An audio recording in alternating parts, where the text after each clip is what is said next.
Olá, pessoal, boa noite.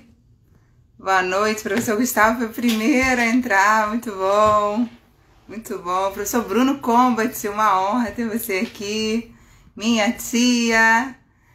Pessoal, tia Lúcia, muito bom. Queria saber se vocês estão ouvindo bem aqui. Dá um feedback, por favor, se o som tá bom. Por favor. Muito bom, Bruno, ter você aqui com a gente. Vou convidar aqui o professor Gustavo Pacheco. Enquanto a galera vai entrando. Enquanto o professor Gustavo vai aí aceitando, queria pedir para vocês usarem esse aviãozinho para poder convidar os amigos, poder convidar as pessoas que podem aprender bastante aí com essa conversa fantástica que a gente vai ter. E aí, meu amigo, tá tudo bem? Tudo bem, Vanessa? Beleza? Tudo bem. Você tá me ouvindo bem? Tô te ouvindo bem. A imagem tá travando um pouquinho, mas foi. Agora foi. Foi. Para mim não tá travando, não. Para mim tá boa essa Não, imagem. beleza. Então, Que maravilha. bom. Então, primeiro quero dizer que é uma honra ter você aqui. Muito obrigada. Já estou para te fazer esse convite há muito tempo e tenho certeza que vamos ter um bate-papo aí maravilhoso. Sim, com Professor Pedro certeza. Paulo, uma honra também ter você aqui. Nós estamos com muitos professores, hein, Gustavo? Muitos Ah, legal, professores, legal. hein? Que bom. Muito bom, Yunam. Muito bom, muito bom. Pessoal, enquanto eu vou apresentar aqui o Gustavo Pacheco, vou pedir para vocês usarem esse aviãozinho para convidar os amigos, como eu já falei. Então, primeiramente, quero te agradecer. É um tema super importante para a gente discutir. O Gustavo Pacheco é fisioterapeuta do IBRAFIV, Instituto Brasileiro de Fisioterapia Vestibular e Equilíbrio, membro da VEDA e tem certificação internacional em Cervicogenia Design pela APTA da USA. Depois você explica pra gente o que é isso, Gustavo. Tá. Então, primeiramente, outra professora entrando aí, professora Vanessa Paz, muito bom. Queria que você queria que a gente começasse você explicando como que você entrou nesse mundo do sistema vestibular. O que que fez você se apaixonar por essa área? Então, Vanessa, primeiro, né, obrigado aí pelo convite. Muito legal você ter me chamado. Estivemos ano passado juntos, né, na Estácio, naquele evento lá, que foi muito bom. Nossa Muito bom. segunda participação juntos, se eu não me engano. E bem legal que estou vendo os amigos meus entrando da faculdade, aí o Jorge, o Luiz, amigo meu de Belém entrou aí também, da Educação Física, Roberto. Que Vanessa eu legal! conheço. E, Vanessa, Vanessa, como é que foi que aconteceu essa minha entrada no mundo da tontura? Eu trabalhava com o Palmiro Torrieri, né, na época, e até com o Jorge Arrigoni, que está aí, que faz parte do grupo dele, do Redneck, trabalha com dor com cefaleia, e eu trabalhava muito com cervical. Então eu via muitas queixas de pacientes com cefaleia, tontura, e eu ficava assim, e aí? A tontura do paciente melhorava, eu não sabia pelo que melhorava, eu não sabia se era por algo que eu tinha feito que ela melhorava, porque isso foi em 2008. Trabalhava lá há um ano, e eu estava muito cru ainda. Eu trabalhava, a minha linha de trabalho era muito na terapia manual. E, na verdade, a gente nem falava muito em terapia manual ortopédica ainda, era terapia manual puramente dita. Modelo biopsicossocial, a gente não falava muito disso naquela época. Então, para mim, era tudo mecânico. Eu era muito mecanicista. Eu usava o Maitland, o Mulligan, neurodinâmico e tal, mas muito pensando em bio, né, estrutura.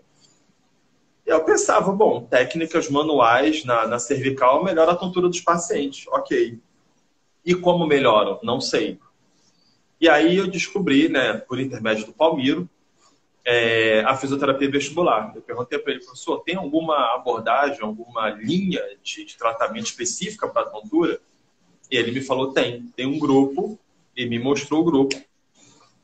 Aí me falou do André Luiz, André Santos, daqui do Rio, que é com que você conhece muito bem, que é com quem eu trabalho. Ele é o dono do IBRAFIV.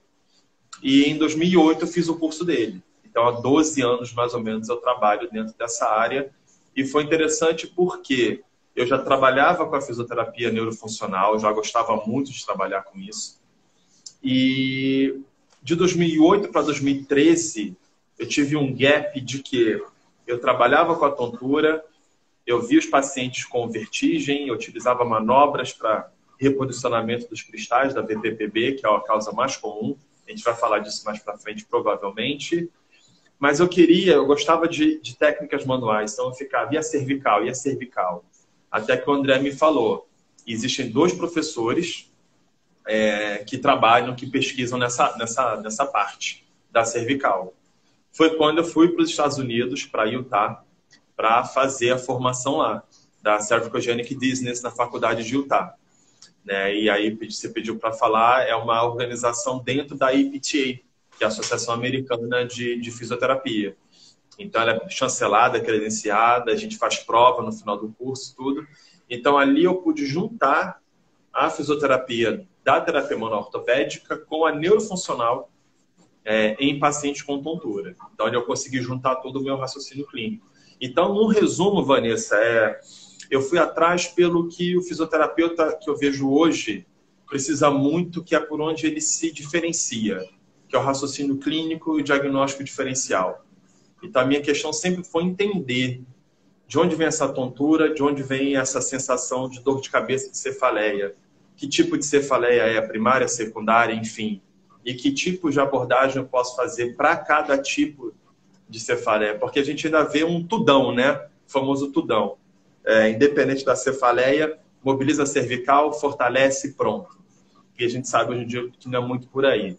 Então, o que me estimulou foi isso, foi o raciocínio clínico e o diagnóstico diferencial de tontura e cefaleia, isso 12 anos atrás. Maravilha, muito bom. Você falou do André. O André, quando eu tive uma alteração no sistema vestibular, quem me tratou foi o André. Né? Você E falou. realmente, eu te contei isso, né? Eu já estava tratando há um tempo e não melhorava, tomando remédio há um tempo e não melhorava. E aí foi uma solução. Fui lá, uma sessão com ele. Que diferença. Nossa, Você incrível. teve a VPPB, não foi? Sim, sim. Pois é. Foi. Pois é. E E isso aí me chamou a foi. atenção, porque quando eu descobri a fisioterapia vestibular, e eu vi que a maioria dos pacientes curavam, né? Diminuíam ou zeravam os sintomas com um atendimento só, eu fiquei, não, peraí, o que é isso? Aí eu fui entendendo todo o processo e realmente, na maioria das vezes, a gente vê o paciente uma vez só. Isso é muito satisfatório, é muito interessante. Então, vamos aproveitar. Ó, temos médicos na live, minha amiga Eu vi a Mônica, uma Bagés honra ter aí, você muito aqui. legal. Isso, muita gente aí querida. Então, vamos aproveitar aí e falar um pouco sobre as principais patologias que estão relacionadas ao sistema vestibular. Então, é interessante você perguntar isso pelo seguinte. Normalmente, Vanessa, o paciente vem com aquela ideia de labirintite. Né? Da mesma maneira, como eu vou fazer uma associação sempre com cefaleia para ficar bem entendível assim. Paciente que tem uma cefaleia forte, ele fala que tem o quê? Enxaqueca. E não é assim, né? Você pode ter uma enxaqueca mais branda e você pode ter uma cefaleia tensional cervicogênica forte, por exemplo. O que vai diferenciar são as características. O lado, o tipo, a frequência, intensidade e por aí vai. Na tontura é a mesma coisa. Então, o paciente vem, na maioria das vezes, estou com labirintite. Mas por que você está com isso? Porque eu estou sentindo uma tontura muito forte quando eu leio alguma coisa. E a gente começa a tentar entender e explicar que não é muito por aí. Então, em termos de patologia, vamos falar em CID, né? Na Classificação Internacional de Doença, a gente tem a labirintite, propriamente dita, e aí vem um detalhe muito interessante, Vanessa, que eu sempre chamo a atenção. A labirintite, ela não é comum. Tá? Isso tem que ficar muito claro. Ela não é comum no mundo da otoneurologia. Ela acontece, mas não é comum. Existe a neurite vestibular. A neurite vestibular, pelo próprio nome, é uma inflamação do nervo. Né? Quando a gente pensa em tontura, a gente está falando do quê? Do nervo vestíbulo coclear. Então, a neurite é uma inflamação de um dos ramos, dos colaterais do vestíbulo coclear, que é o nervo vestibular. Então, quando a gente pensa em uma doença como um todo, a labirintite é uma inflamação de todo o sistema. A neurite é só de uma parte do nervo. Tá? E existem sintomas um pouco diferentes também. Labirintite é obrigatório que tenha uma perda auditiva ou uma alteração auditiva importante e zumbido. A neurite não, tá? Neurite não tem alteração auditiva, somente tontura, vertigem, desequilíbrio, enjoo, vômito, e por aí vai. Existe a síndrome de Meniere também, que é uma alteração um pouco mais complexa, um pouco mais química, um pouco mais estrutural, que também acaba provocando os mesmos sintomas de uma labirintite, praticamente, com algumas diferenciações. Uma outra é uma fístula perilinfática, que também é um pouco comum. Então, se eu for pensar nas doenças mesmo como um todo, eu colocaria essas 4. Tá? Mas para a fisioterapia, o que é interessante é o seguinte: independente da doença que o paciente tem, a gente trabalha na CIF, né? Na parte funcional. Então, esses 4 pacientes, Vanessa, eles podem, no final de uma crise, apresentarem uma tontura ou apresentarem um desequilíbrio. E aí que entra o grande legal da fisioterapia. Eu vou usar estratégias para equilíbrio ou vou usar estratégias para tontura. Tá? E a disfunção mais comum foi a que você teve, que é a vertigem posicional paroxística benigna. Ela não é uma doença. Isso a gente sempre tenta explicar para os pacientes que ela é uma disfunção. Então, o labirinto ele está funcionando de uma maneira diferente. Né? E o mais legal, uma das coisas mais legais é tratada com manobra, que ela pode ser feita por fisioterapeuta, médico ou fonoaudiólogo, e não tem indicação de medicamento. Isso pelo último guideline da VPPB, que é de 2018, se eu não me engano, ele é bem claro, não adianta medicação para esses pacientes. A não ser que seja uma medicação para enjoo, por exemplo. Aí, ok. Mas uma medicação que faça com que os cristais caminhem no labirinto, isso não vai acontecer. Às vezes o paciente fala, estou tomando labirinto, eu continuo? Eu falo, continua até os dias que o médico pediu para você tomar. Porque ele fica inseguro também. Eu peço para eles continuarem por insegurança.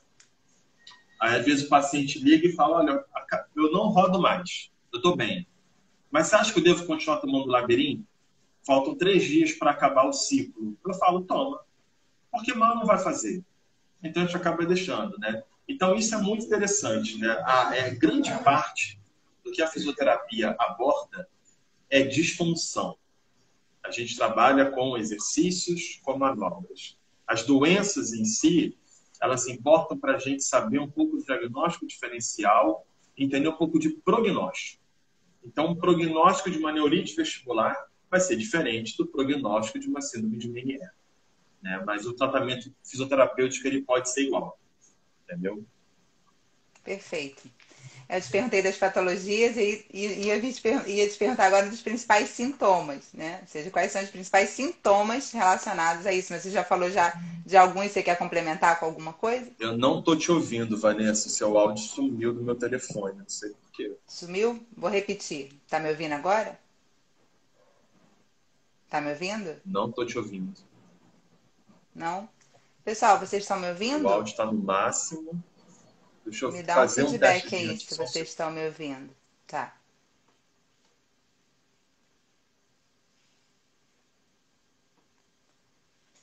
Professor Alexandre Paixão, tá me ouvindo, Paixão? Foi? Ah, tá. Que bom. Que bom. Maravilha. Então, eu perguntei, obrigada, André. Acabou de entrar aí, muito bom também. Muita gente querida aí entrando na live. Então, eu te perguntei sobre as principais patologias e ia te perguntar sobre os principais sintomas relacionados com o sistema vestibular. Você já falou de alguns, você quer complementar com algum outro sintoma? Alguma coisa que tá faltando? É interessante.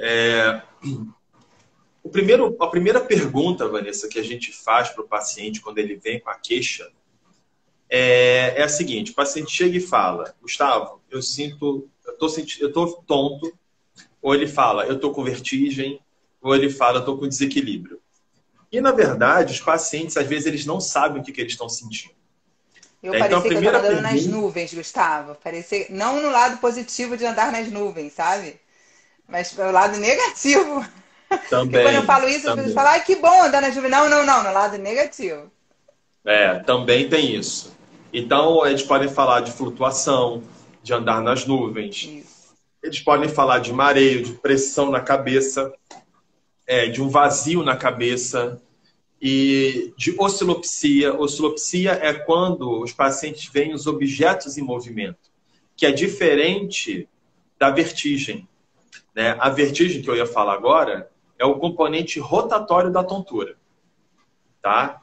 Aí uma coisa é o paciente ele se mexe na cama, por exemplo, ele deita para um lado ou para o outro, ou ele se abaixa para pegar alguma coisa e ele sente tudo rodar. Isso é uma coisa, isso é um ponto específico, vertigem. Agora, ele parado e perceber os objetos mexendo, isso é oscilopsia, mas que também está inserido nos sintomas vestibulares, tá? Mas o primeiro ponto, que é o mais importante, que começa a delimitar o nosso tratamento, é perguntar se ele sente rodar ou não. Então ele fala, eu estou com tontura, eu estou com vertigem, eu estou com desequilíbrio. E aí eu pergunto, você sente rodar? Ele fala, sinto. Se ele sente rodar, Vanessa, eu já vou para um caminho na minha cabeça aqui de um fluxograma de avaliação e provavelmente terapêutico também. Se ele fala, não sinto rodar, eu sinto só uma pressão, um vazio, um mareio, eu vou para um outro caminho. E aí, em cima disso, eu vou fazendo testes específicos, que é como foi com você. Provavelmente, o André perguntou, Vanessa, sente rodar? Você falou, sinto. E normalmente, sente rodar quando deita na cama ou quando levanta na cama, praticamente o paciente está falando para a gente assim, Vanessa, eu estou com a VPPB. Entendeu? E aí utilizamos as manobras para poder reposicionar esses cristais. Maravilha. Então são esses, no geral, os sintomas. Maravilha. Fala um pouquinho da VPPB para a gente. Por que as pessoas confundem tanto com labirintite? Por que tratam, né, muitas vezes como labirintite? Então, por que confunde? Porque o que a labirintite provoca? Provoca isso pelos critérios mesmo da labirintite. Ela provoca a vertigem, que é a sensação de rodar. Ela provoca a tontura não rotatória, que é o mareio, é a sensação na cabeça estranha, a sensação de flutuação, o andar nas nuvens pelo lado ruim, como você falou, náusea, vômito, enjoo, a oscilopsia, que é a percepção do objeto mexendo, e provoca também, obrigatoriamente, alteração auditiva e zumbido. Tá? Isso não pode estar fora do diagnóstico. Tá bom? E aí entra um grande diagnóstico diferencial que eu falei rapidinho, um pouquinho antes. A neurite não provoca perda auditiva. Então, os pacientes, quando vêm, eles falam, estou com labirintite. Aí, na anamnese, eu pergunto, tem perda auditiva, alteração, zumbido? Não, não tem. E aí eu guardo essa informação. Na maioria das vezes, eu não falo logo para ele, olha, você não tem labirintite, então, porque a gente tem que saber um pouco a hora certa de quebrar essa crença do paciente ali. Porque do nada ele vai chegar, ué, mas quem é você para falar que eu não estou com labirintite? Se eu já passei em vários médicos e eles falam que eu tenho labirintite. Então a gente vai aos pouquinhos para saber a hora exata de falar isso. Então confunde, porque os sintomas são quase os mesmos. A diferença, Vanessa, é labirintite, por ser uma inflamação, não necessita de uma alteração de um movimento, de mudança de postura. Se o paciente com labirintite está na minha frente com a labirintite aguda, ativa, ele está sentado tendo todos os sintomas. E o olho também apresenta o nistagmo. O olho dele vai estar batendo. Ou superior, ou inferior, ou lateral. A VPPB provoca muita vertigem, pode provocar desequilíbrio, pode provocar enjoo. Só que o paciente com a VPPB, ele está sentado na sua frente e ele não sente nada. Mas, quando você deita o paciente, tudo começa a rodar. Então, já que tudo roda, já que tem enjoo, já que tem mareio, é labirintite. Só que veja que diagnóstico diferencial interessante. Num lado, só aparece o movimento. No outro, aparece o tempo inteiro. É contínuo, é espontâneo. Então, essa diferença entre ser espontâneo ou provocada, para a fisioterapia, trata de maneira completamente diferente. tá? E, na maioria das vezes, os pacientes acabam indo em profissionais que não trabalham na otoneurologia, né? Então, assim, não é todo otorrino, não é todo neuro que trabalha com tontura.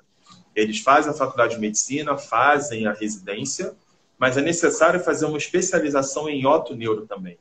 Porque senão, o paciente pode ter 5 possibilidades diferentes, 5 causas diferentes desses sintomas. Vamos lá, neurite vestibular, labirintite, VPPB, síndrome de Meniere e fístula. Se ele não for no profissional da otoneurologia, ele vai ser diagnosticado como paciente com labirintite. E aí vão dar os mesmos remédios. Labirin, Vertix, Vertizine, Betina e por aí vai. Então a VPPB não precisa de medicação. Olha que interessante, você não coloca uma química nesse paciente. Com um simples diagnóstico clínico diferencial, sabe? Mas confundem por isso, porque os sintomas são os mesmos, porém provocados por situações diferentes. E é muito difícil ainda achar no Rio, Vanessa, muitos otoneurologistas, são poucos ainda, entendeu? Existem muitos otorrinos, claro, mas otoneuros não tem tanto. É igual a cefaleia. O neurologista ideal para atender um paciente com cefaleia primária, secundária, migrânia, enxaqueca, né, é um cefaliatra. Eles trabalham de uma maneira muito mais específica. Então, como tem o cefaliatra, existe o otoneurologista, mas a população, no geral, ainda não tem muita essa informação. E aí acaba tendo um subdiagnóstico, né, que a gente chama. Maravilha. Só essa sua explicação já valeu a live, porque é uma diferença incrível, né? Na hora de tratar, e muitas vezes aquele paciente fica sendo tratado como labirintite muito tempo. Eu tenho uma amiga que foi tratada com labirintite muito tempo. Quando ela me falou, ela já estava há meses com labirintite. E aí, quando eu indiquei para ir, eu indiquei você e o André, enfim, foi lá. E aí ela falou assim, melhorou, você está há meses com isso e não procurou a ajuda correta, porque muitas vezes não tem essa informação, né? Então, Pois é. Só isso que você acabou de falar já é sensacional. E como é que o fisioterapeuta atua nessa reabilitação do sistema vestibular? Então, você falou Vanessa, um pouco da avaliação, eu queria que você falasse um pouco do tratamento. Tá. O tratamento, entrou até o Fábio Marcelo aí, e eu gravo muito frases que ele fala, né, em aulas que ele dá. O nosso tratamento da fisioterapia, ele não é difícil. Ele é até simples, né? Eu nunca vou esquecer quando o Fábio Marcelo falou assim, Gustavo, eu atendo em cima da biomecânica. Eu não penso muito em técnica, eu penso no que tem que acontecer no corpo. Isso abriu muito minha cabeça, né? Então, pensando em diagnóstico diferencial, né, ele ter entrado aí foi muito legal. Então, eu não vi o Fábio entrando. Fábio, uma honra ter você aqui. Um beijo. Então, assim, a gente trabalha basicamente em cima de dois tópicos. Exercício e manobra. Tá? Então, na avaliação fisioterapêutica, nós buscamos, em princípio, 3 possibilidades. Uma é a VPPB, que trabalha com manobra específica. Outras 2 possibilidades mais ou menos juntas. A hipofunção, que ela pode ser uni ou bilateral. No geral, a gente procura isso. Então, como eu falei antes, nós trabalhamos em cima da CIF, né? Não da CID. Então, eu posso ter 8 doenças, 8 patologias, e o paciente, pensando em CIF, ele pode ter a mesma alteração funcional das 8 patologias diferentes. E é isso que vai me importar. Isso que, para mim, é o importante. Então, eu vou trabalhar. Pensando em exercício, nós temos 3 estratégias. Adaptação, habituação e substituição. Como é que isso funciona? O que é adaptação? A adaptação trabalha em cima do reflexo vestíbulo-ocular, ou RVO. O RVO ele serve para trabalhar, para estimular o quê? A fixação ocular. Então, exemplo. Quem estiver vendo a gente aí, você, Vanessa, você pode tentar olhar para o seu polegar, fixar o olhar aqui e tentar mexer a cabeça, por exemplo, rápido.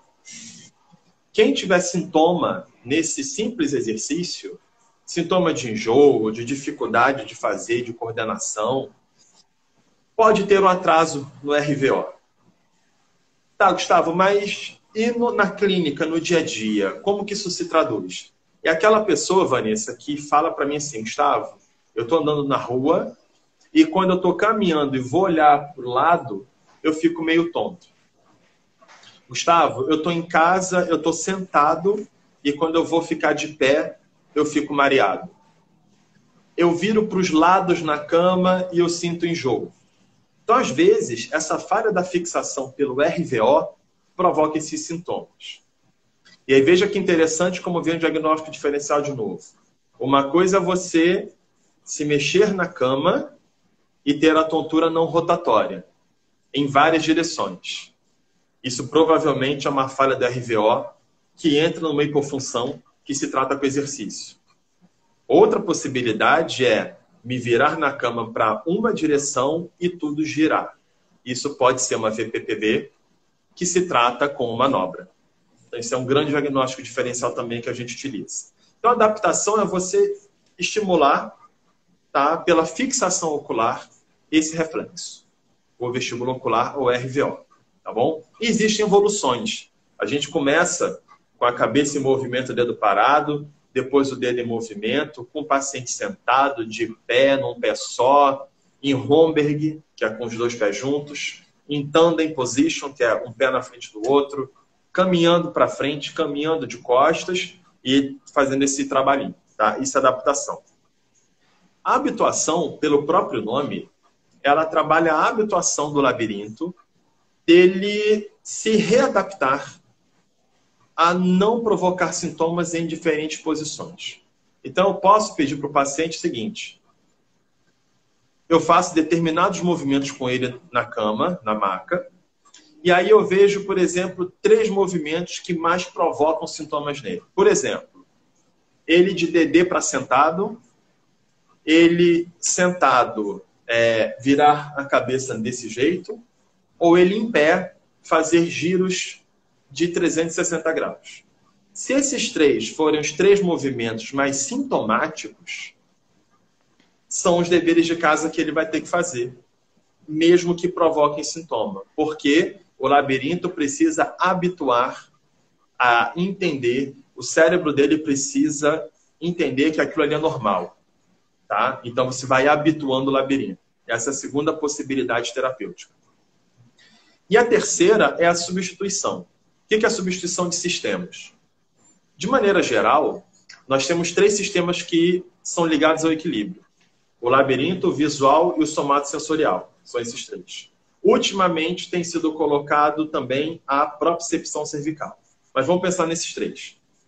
Então imagina que eu tenho um paciente com diabetes. E ele tem uma neuropatia diabética. Ele tem aquela marcha clássica do paciente diabético, que ele não tem as subfases da marcha da maneira correta. Ele anda só chapando o pé, como a gente acaba falando, né?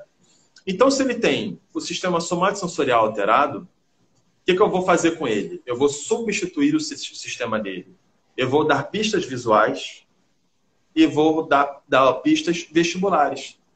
Então, eu posso fazer, sim, estímulos labirínticos vestibulares num paciente que tem uma alteração somatosensorial, pensando no equilíbrio como um todo. Lembrando que equilíbrio e estabilidade são coisas completamente diferentes. O equilíbrio tem a ver com essa parte central, né, com esses 3 sistemas. Outro caso, se eu tiver um paciente com uma alteração vestibular, eu posso tranquilamente, eu devo fortalecer esse paciente de maneira geral, aumentar o estímulo à carga somatosensorial e dar pistas visuais. Então, dos 3 sistemas, eu vejo qual o pior deles e estimulo os outros 2. Então, essas são as 3 estratégias que nós utilizamos. A adaptação, que é pelo reflexo vestibulo-ocular, com a fixação ocular. A habituação, que é pedir para o paciente repetir movimentos os quais provocam sintomas. E a substituição. Eu vejo qual o sistema dele que está pior e melhoro os outros 2. Tá? Isso pensando em hipofunção. Se eu for pensar em VPPB, eu vou trabalhar com manobra, especificamente com manobra. E como que trabalha essa VPPB? O que que é essa VPPB? Vertigem posicional paroxística benigna. Existem cristais no ouvido, dentro do labirinto, né? Que na verdade são cristais de cálcio, chamados otocônias. Essas otocônias ficam na parte central do labirinto. Todos nós temos elas. E elas ajudam a informar para o cérebro a posição espacial da cabeça, digamos assim. E aí, quando elas saem do lugar, elas entram nos canais semicirculares, que pode ser o canal anterior, posterior ou lateral. E aí o problema é, quando esses cristais entram no canal e nós mexemos a cabeça na direção específica desse canal, esses cristais caminham ali e geram um movimento errado dentro do canal semicircular. O problema, Vanessa, é, pensando em fisiopatologia, cada canal semicircular tem conexão direta com os olhos, com os músculos extrínsecos dos olhos.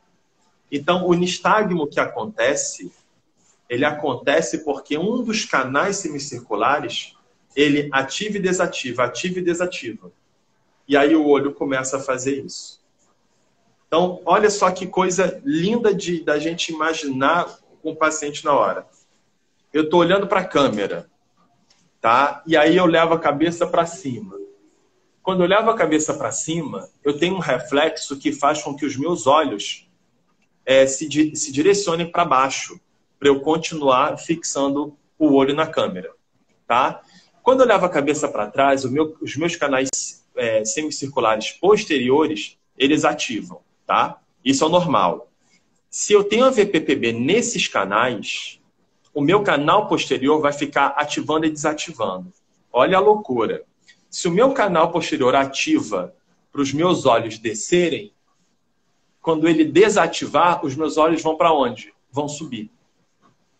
Por isso que o nistagmo do canal semicircular posterior é para cima.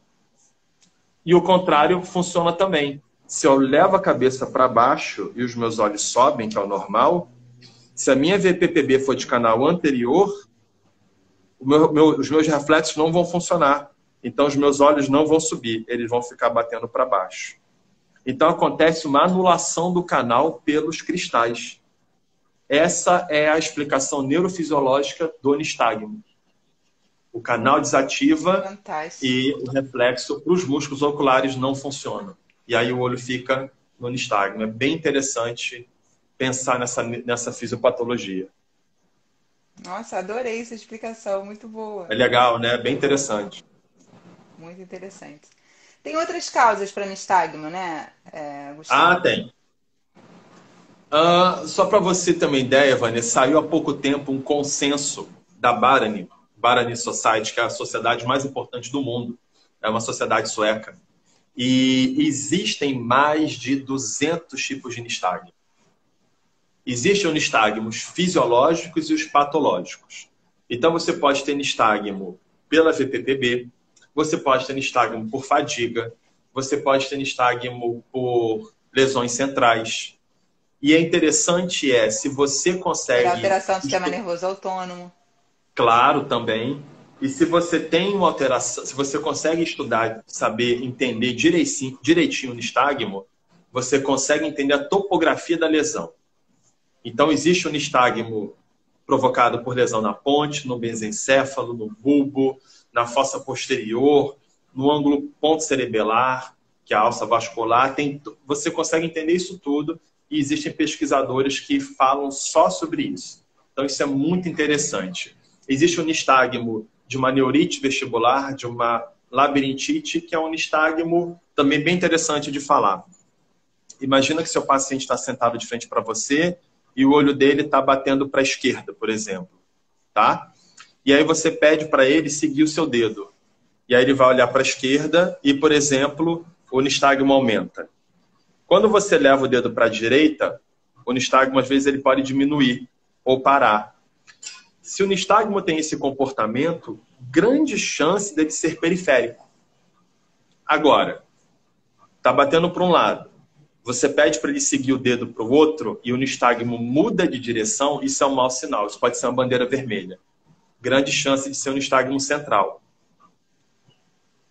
Tá? Então, à beira do leito, você já tem mais ou menos uma ideia até para vou encaminhar esse paciente para um médico ou não, vou tratar ou não vou tratar, mas vou encaminhar. Então, a gente tem tanto uma luta, né, de tentarmos ser profissionais de primeiro contato, então isso serve para isso, né, diferenciar as red flags, né, as bandeiras vermelhas, que são os casos mais perigosos. Então, um examezinho, que é o bedside, né, que é a beira do leito, a gente consegue ter uma noçãozinha aí do risco, do perigo, entendeu? É bem interessante. Muito bom.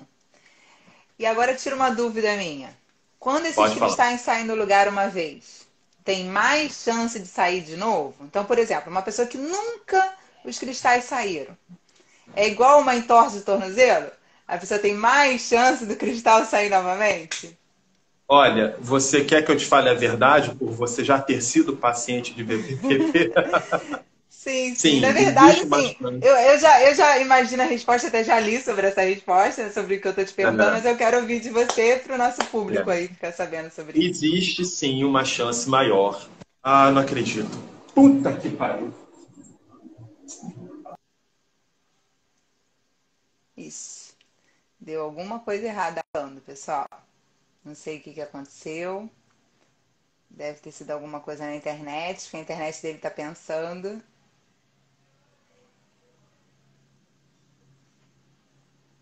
Vamos ver, André. Vamos esperar ele.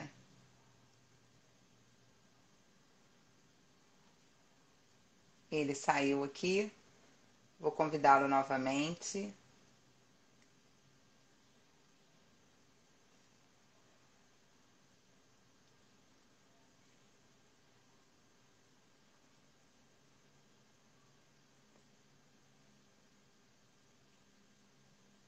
Bem, vou esperar ele voltar, porque aconteceu alguma coisa. Também acho, André, que foi algum bicho, alguma coisa. Vamos colocando as perguntas por aqui, que ele já deve estar voltando.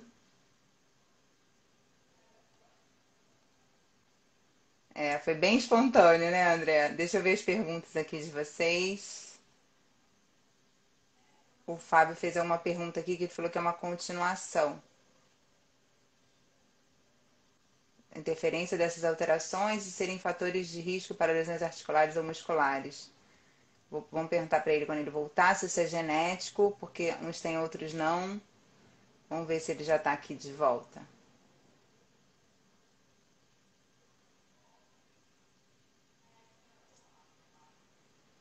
Não, ele não voltou. Não sei o que aconteceu lá.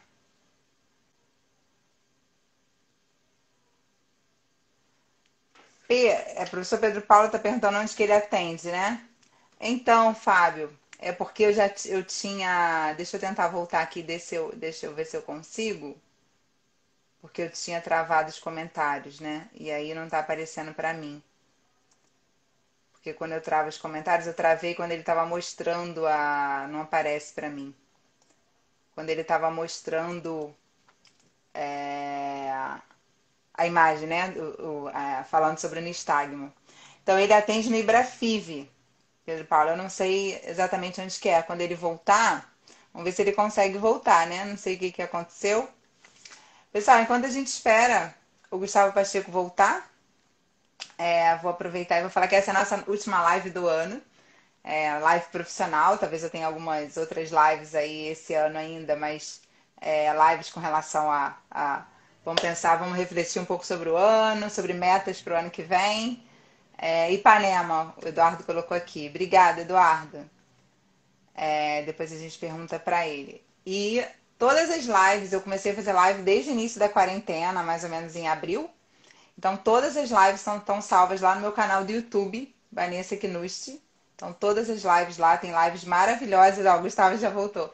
Tem lives maravilhosas para vocês maratonarem enquanto vocês estão de férias, ou então quando vocês tiverem um tempinho extra para aproveitar. Tudo bem aí, Gustavo?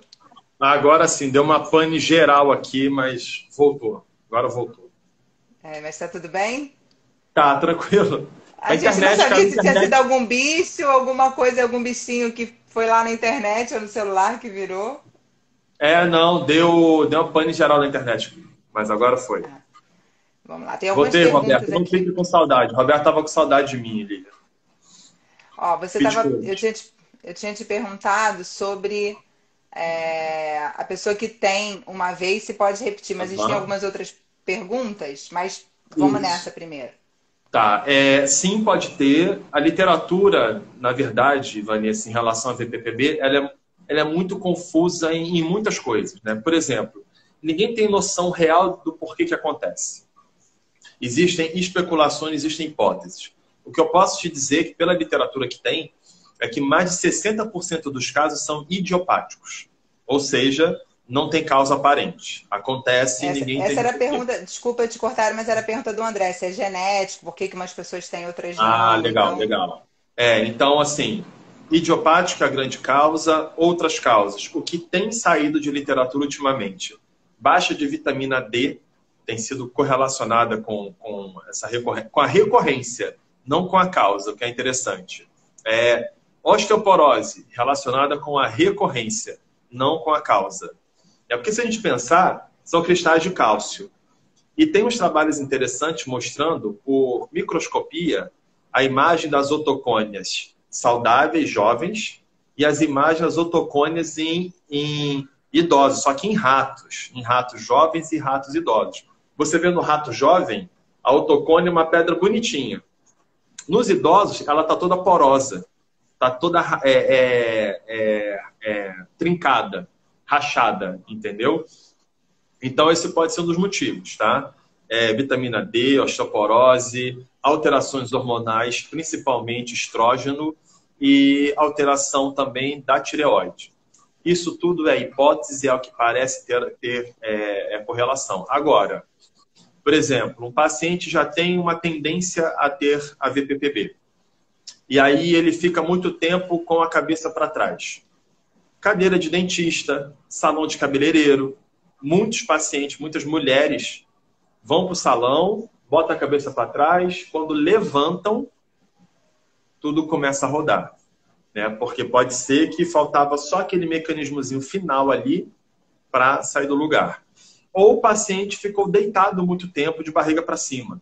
E é interessante chamar atenção para isso, porque eu já recebi muitas vezes paciente falando, eu fui fazer acupuntura, eu fui fazer shiatsu, eu fui no fisioterapeuta, eu fui no osteopata, e aí mexeram na minha cervical e provocou isso. Não existe relação de cervical com VPPB.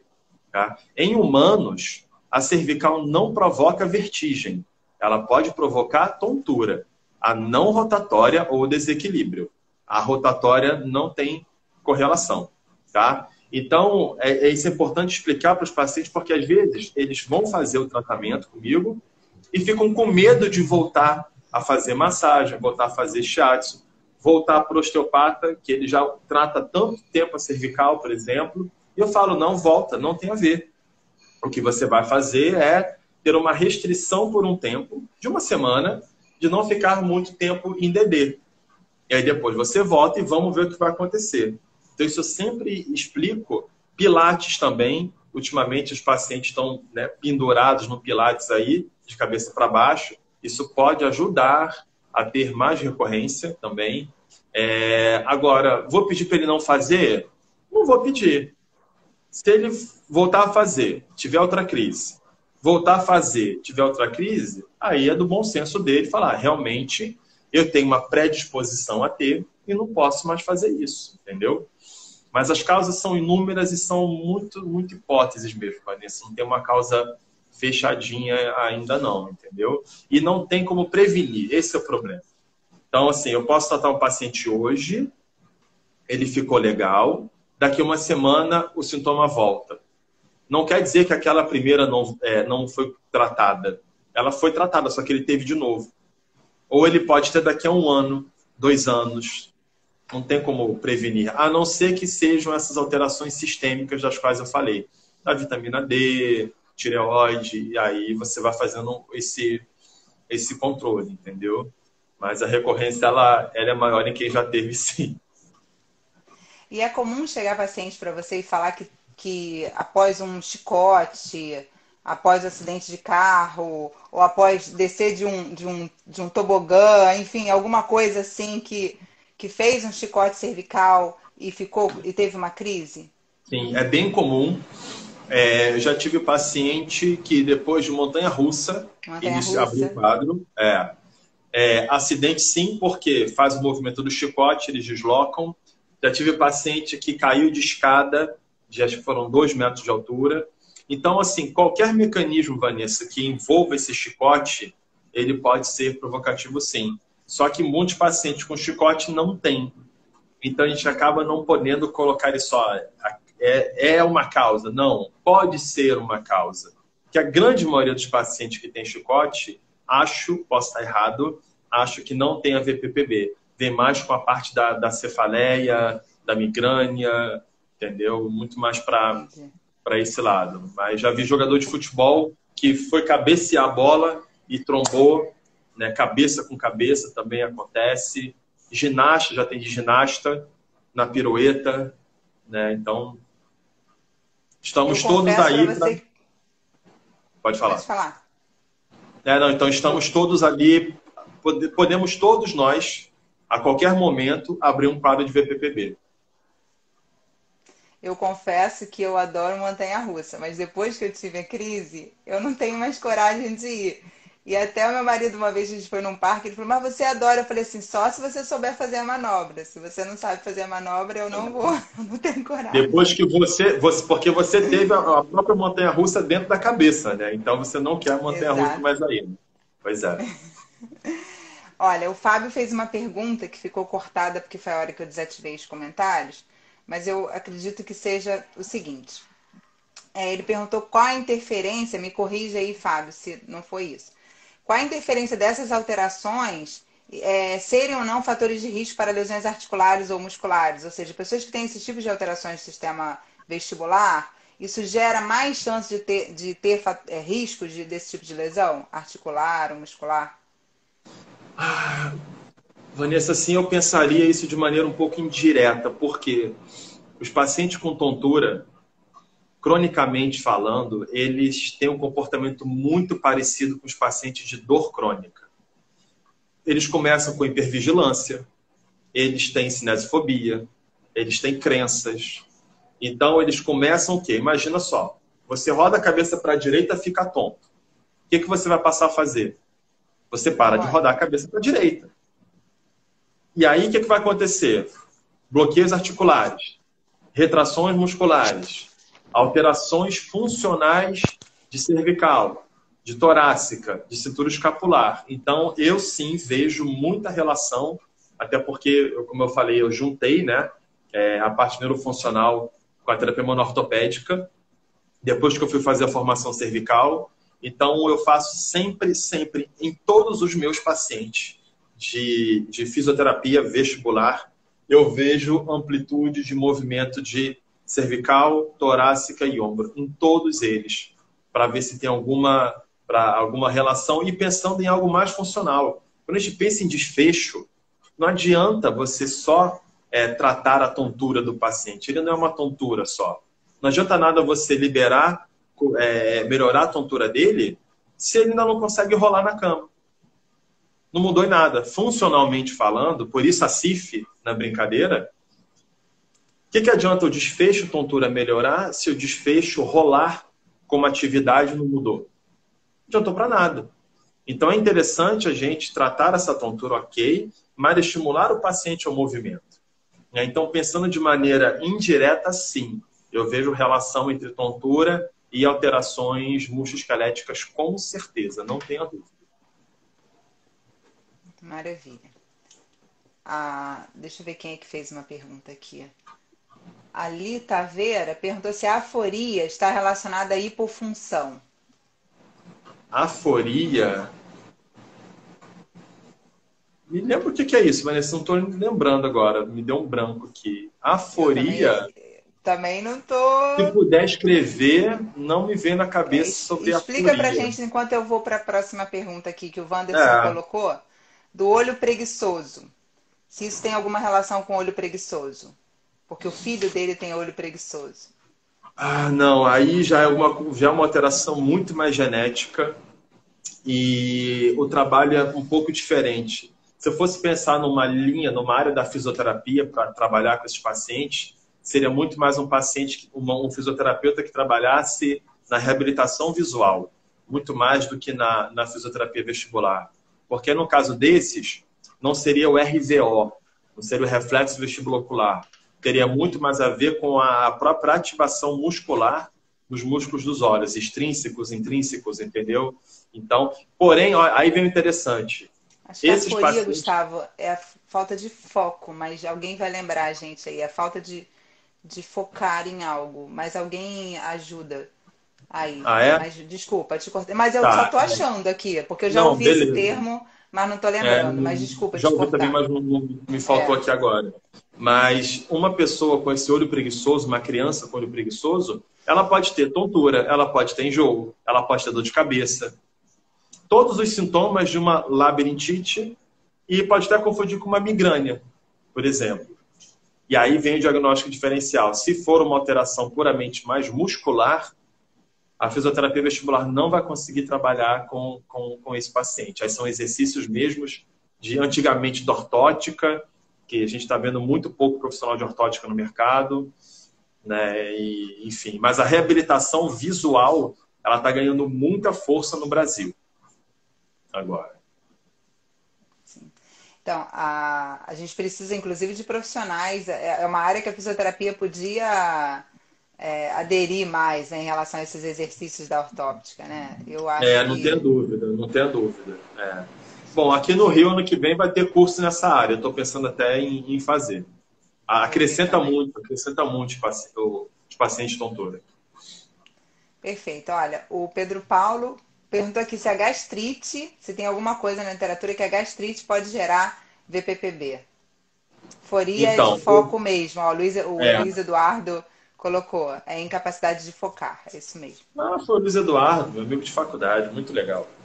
É, Luiz, assim, a aforia, ela pode ser também provocada por uma simples fraqueza muscular, com uma dificuldade de convergência, por exemplo, né? Ou pode ser alguma alteração de uma doença própria ocular. E aí é oftalmologista, porque pode ser uma alteração do cristalino, da retina, tá? Que trabalha especificamente no foco. Agora, pensando em exercícios musculares, de novo, a ortótica entraria melhor, a reabilitação visual entraria melhor. O RVO, quando eu falo de foco, ele trabalha muito mais no quê? Na ligação, na interação da parte visual com o labirinto.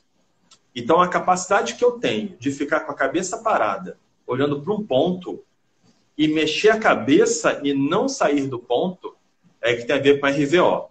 Diferente de estou lendo alguma coisa e não consigo focar. Aí não tem nada a ver com RVO. O RVO, lembrem, tem a ver com o labirinto, que tem a ver com o movimento de cabeça, e não com esse foco ao ler algo ou tentar enxergar algo lá no fundo. Beleza, Luiz?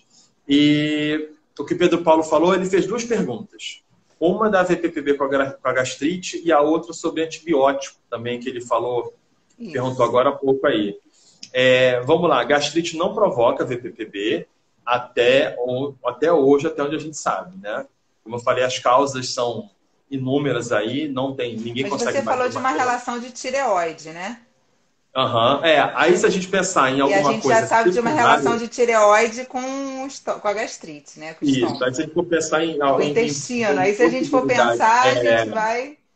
entendeu? Então, pensando indiretamente, pode ser, mas diretamente, estou com gastrite e por isso tive a VPPB, não. Isso a gente não pode falar, porque não tem nada na literatura falando sobre isso. Pode ser que Claro. amanhã saia alguma coisa, né? E ele perguntou sobre remédio. Então, vamos lá. Nenhuma VPPB é tratada com remédio. Os guidelines contraindicam medicação. Agora, falando em remédio, é interessante a gente saber o quê? Por exemplo, muitos pacientes com cardiopatia, quando vão para o hospital e eles começam a tomar gentamicina, por exemplo, eles podem sair do hospital não com a VPPB, mas com uma hipofunção bilateral.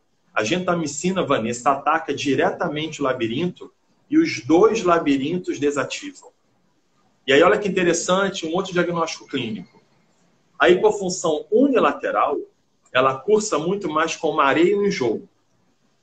A hipofunção bilateral cursa muito mais com desequilíbrio. Então, o paciente com a bilateral, ele lê, ele se mexe na cama, ele faz vários movimentos. Quando ele levanta, ele fica, estou desequilibrado, estou desequilibrado. Ou da unilateral, não. Ele tem dificuldade de ler, ele tem dificuldade de mexer a cabeça e tem sintoma. Ele pode ter desequilíbrio, mas são muito mais esses outros sintomas que eu falei. Entendeu? E aí você junta com o exame clínico, exame físico e fecha ali uma ideia de hipofunção ou bi ou unilateral. Nossa, maravilhoso. A gente só tem mais 3 minutos, né? E essa hora voa, 1 hora de live é muito pouquinho. Boa.